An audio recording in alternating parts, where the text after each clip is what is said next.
Father Biel Bautista, I would like to wish all of you a happy Easter.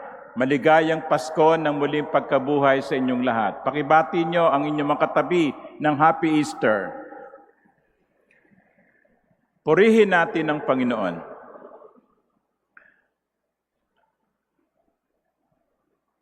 Marami sa inyo ang may cellphone. Dala ninyo siguro ngayon. Paki-turn off lang. O kaya ilagay sa silent mode. At marami sa mga cellphone ay may camera.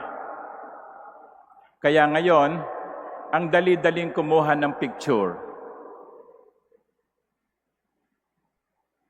Kapag merong kasalan po dito, kapag yung bride ay pumapasok sa main door, yung mga bisita, kanya-kanya ng labas ng kanilang cellphone. Everybody wants to have a share of the moment.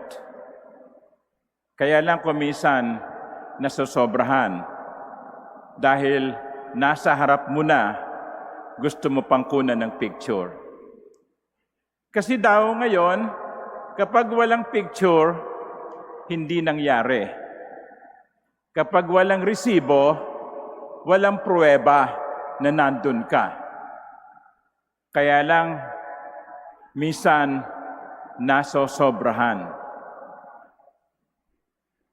Bago kumain, hindi magdadasal. Kukunan mo na yung picture, yung pagkain. At tapos ipopost, wow, steak ang ulam nila. Pagkagising, kuha na ng picture. Kahit na may muta pa. Ipopost, I woke up like this. Everybody does, of course. Kaya po ngayon, ang hirap magkamali. Sa misa, marami ng pagkakataon na nabiktima ako. No? Kaya ang hirap pong magkamali ngayon, kasi pwede kang makuna ng picture, ipopost ka, ibabash ka, trending ka. Kasi ang picture captures the moment. Alam niyo mga minamahal kong kapatid, 2,000 years ago, nung si Kristo ay muling nabuhay, walang cellphone, walang moment, walang captured moment. Kaya nga po, merong mga hindi Kristiyano na bagamat humahanga kay Kristo, sinusundan ang kanyang mga turo, pero kapag ang pinag-uusapan na ay muling pagkabuhay ni Kristo, hinto na sila doon. They could not accept a man died on a Friday, rose on the third day. For example, si Mahatma Gandhi, isang sikat na Indian, ay humahanga sa mga aral ni Kristo. Isa sa kanyang mga hinahangaan ay ang Sermon on the Mount of Jesus. Blessed are those, blessed are those, blessed are those. Mahatma Gandhi believed in the Sermon on the Mount, but he never became a Christian. He never became a Christian because he could not accept the teaching of the church regarding the resurrection. Para sa kanya, imposible ito. Para sa kanya, mahirap tanggapin ito. Kasi walang picture, walang captured moment. Pero ano ba ang katunayan na si Jesus ay talagang muling nabuhay? Ano ang magpapatunay na si Jesus ay hindi nabulok sa libingan? What is the proof or what are the proofs that will show that Jesus has truly risen? To answer that question, we have to go back to the experience of the disciples, the experience of the 11. Sapagkat sa kanilang karanasan, may dalawang nangyari sa kanilang buhay na nagpapatunay na si Jesus ay muling nabuhay. The first is this: there was a sudden and profound transformation of the apostles. Nagkaroon ng pagbabago. Yung mga alagad na dati ay takot, nagtatago, sapagkat nangangamba sila na baka sila ay ang isunod na dakpin. Meron akong kilala kinakabahan, baka siyang isusunod na arestuhin Hindi na yata makita no? Ganun ang mga alagad. Pero anong narinig natin sa unang pagbasa? Si Pedro ay buong tapang na nangangaral sa mga tao. Buong tapang na humarap sa mga tao. Yung dating takot ay biglang nagkaroon ng tapang. Yung dating takot ay biglang lumantad. Ang yung dating takot at nananahimik ay biglang nagsalita. Something must have happened. Sinulsulan? Binayaran? Hindi. Nagpakita sa kanila si Jesus. Hindi sa dating anyo na sugatan, hindi multo, kumakain, nagsasalita, buhay. Nakita nila si Jesus na muling nabuhay. At mula sa karanasang iyon, ay nagbago ang kanilang kinilos. That is the first proof that something must have happened. Something so deep, something so extraordinary, that those who were formerly cowards, hiding, became courageous and openly preaching about Jesus. Ang pangalawa, there was a constancy in their testimony through thick and thin. Walang nagbabago sa kanilang ipinahayag. Mapaaraw man o mapaulan. Marami po sa mga alagad, halos lahat sila, maliban lang kay Juan Evangelista, ay namatay na martir. Kahit nasa bingit ng kamatayan, kahit nasa banta ng kamatayan, hindi nagbago ang kanilang ipinahayag. Alam niyo kung peke yung kanilang sinasabi, kapag na-corner na yan, kapag binantaan na yan, kapag papatayin na yan, pwede niya sabihin, teka. Nagbibiro lang naman ako Hindi naman totoo yung sinasabi ko. You know, meron pong joke si Father Bong Guerrero.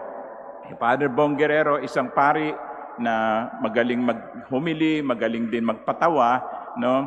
Sabi niya, minsan daw, isang lalaki na duguan, may hawak na punyal, ang lumapit sa isang pari. At ang sabi ay, Father, patawarin mo po ako, nakapatay ako. Sabi ng pari, bakit? Bakit? Anong nangyari? Kasi po, yung kausap ko ipinagpipilitang merong Diyos. Nagtalo kami. Hanggang sa sinaksa ko siya. Kaya namatay. Ikaw, Father, naniniwala ka bang may Diyos? Dati, pero ngayon hindi na. Ganyan Kung hindi totoo ang ipaniniwala mo, kung hindi totoo ang ipinahayag mo, pag dumating ang pagsubok, babaligtad ka na. Kapag hindi totoo ang pinaniniwalaan mo, kapag nagkagipitan na, sasabihin mo, joke lang. Pero hindi ang mga alagad. Hindi nagbago ang kanilang paniniwala sa gitna ng banta ng kamatayan. And all of them, except John the Evangelist, died martyrs because of that faith. How can a person give up his life to something that is not true? How can a person become a martyr for something that he did not truly believe in? Something must have happened. And that something is the resurrection. Truly, Jesus is risen, that the disciples became brave, and that the disciples were willing to give up their lives for the risen Christ. Ngayon, ano ang kahulugan nito para sa atin? Anong kahulugan ng pagkabuhay ni Jesus para sa akin at sa inyo? Alam niyo po, nung mga nakaraang araw, Huwebes Santo, Biyernes Santo, lalo na nung Huwebes Santo, ang daming nangungumpisal dito. Inabot po kami ng 12:30 ng madaling araw. Ating gabi actually. Nung Huwebes, Biyernes na. May mga nangungumpisal pa. Marami naman po dyan sa mga nangungumpisal na yan, hindi taga rito no? Yun yung mga ayaw mangumpisal sa kanilang parish priest kasi mabobosesan. No? Alam nyo, isa sa mga kinumpisal ko, yung isang lumapit sa akin, alam nyo, kung ikaw man ay nakikinig, nagsisimba ngayon, o sumusunod sa ating live stream, uulitin ko yung sinabi ko sa iyo. 18 taong gulang siya. Ilang beses na siyang nagtangkang magpakamatay. Sa loob-loob ko. 18 years old. Too young to think of those things. Kasi sabi niya, hirap na siya sa buhay niya. Ang sabi ko, are you undergoing counseling? Opo, Father. Okay, ituloy mo lang yung counseling mo. Hindi na ako magdadagdag pa sinasabi noong counselor mo. Pero ito lang ang sasabihin ko sa iyo. Huwag kang mawawala ng pag-asa. Huwag kang susuko. Mahirap man ang pinagdaraanan mo ngayon, matatapos din yan. Madiliman ang pinagdaraanan mo ngayon, magliliwanag din. And that, my dear brothers and sisters, is the message of the resurrection to all of us. Dahil sa muling pagkabuhay ni Kristo, may pag-asa.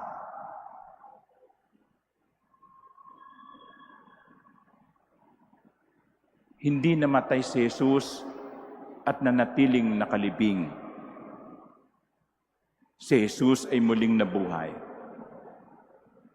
Mga kapatid, anuman ang pinagdaraanan ninyo, anong bigat man ng problemang inyong pinapasan, anong diliman ng tinatahak ninyong landas, huwag kayong mawawalan ng pag-asa sapagkat si Jesus ay muling nabuhay.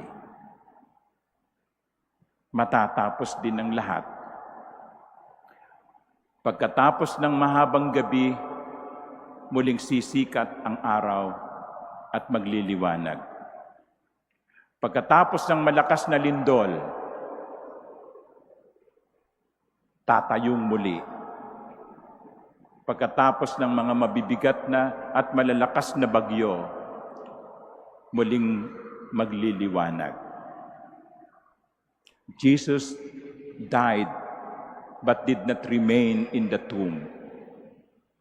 Now, the tomb is empty. There is hope.